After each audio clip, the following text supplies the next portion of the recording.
Hi there. In this quick video we are just going to take a quick look at this Lisen car mount.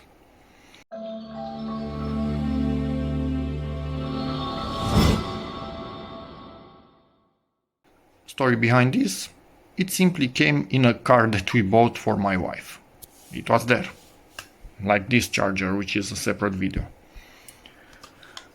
So if it's there, why not use it? This is complete plastic. We have rubber in here, we have rubber at the bottom, and obviously on the other side.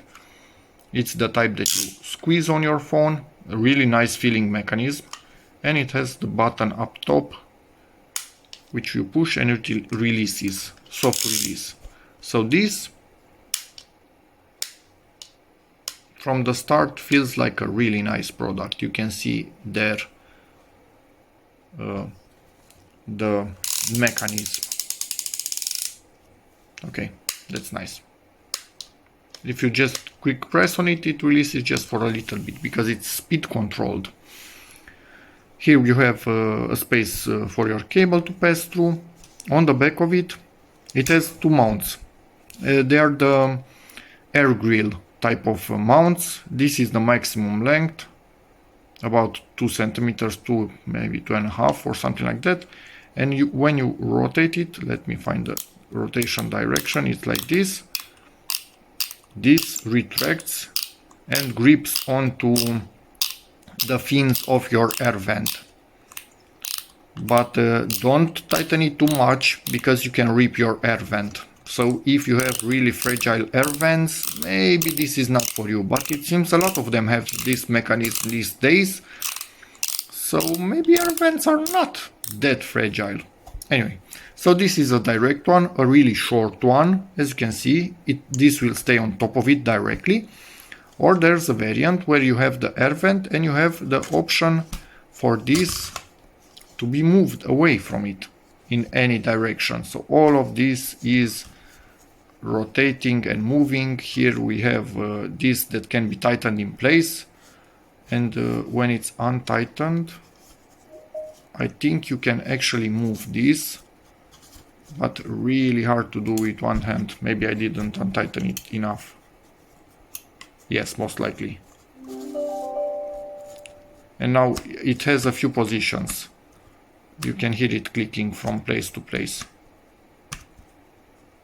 It doesn't go everywhere, which is good because otherwise it would start rotating on its own unless you tighten this extremely tight, which will break the plastic. Plastic in itself, there's no markings for me to know exactly what plastic it is, but feels quite good quality. All the product actually feels quite good quality, unexpectedly good, because these times sadly many products are just made cheaply. This one doesn't seem to be made cheaply. So let's install it in the car, see how it works, and go from there. And yes, if it wasn't obvious already, on the back of the unit you have this, which you untightened, and you will have your I don't know, ball joint, is that correctly to call it like that? You can see it right here, and you simply put in the new one. Actually no, we need to put this first on the new one and then pop it in there, and now tighten everything back in place. Do not over tighten this, just enough so it keeps your phone in your desired orientation. So let's install this in the car. In my wife's car, I think this is the proper way to use it, with this short mount. And in any car, because a longer mount will just put more tension on your fins from the air vent. So if you can use the short mount, you are better off and safer. But in some cars, this is necessary.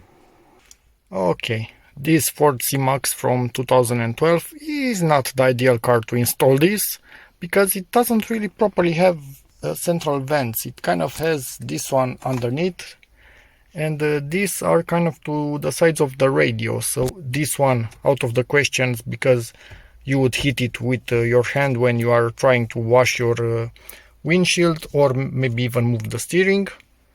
sorry for the sun, it's directly in front. So remains this one, and this right here seems to be the strongest of the three, so I'm going to install it in that one, something like this. Put it right behind it, and now tighten it, not too much, the minimum amount for it to stay put. And it's in position, and surprisingly it's actually quite stable, doesn't really wiggle that much. So let me put the phone in here and see how that works. Let's install the phone. So you simply put it like this and squeeze it. Doesn't move anywhere. Yes, just a little bit of wiggling, but it's not necessarily the support. Or maybe a tiny bit, and it's amplified by the distance. But for me it seems quite sturdy. So we'll see what it does in time. This will not be used all the time, only when we actually need the navigation, because the navigation screen on this is really small. But yeah, it's better than nothing. And a good while later, I wonder if you see that color change on video. That's an interesting compression artifact that my camera is somehow creating from the texture of this thing and the light. It basically creates color from nothing. Cool. So again, we've been using this for a good while, and honestly it's much better than I would have expected. So yes, I actually do recommend this product. I never was fond of this type of supports, but it seems that for a car with this shape of dash, it's actually good. So yeah, that's about it for this video. Hope it helps you, in which case please give it a like, check out my other videos, and as always, see you in the next one. I will look a little bit more at that disco light of colors.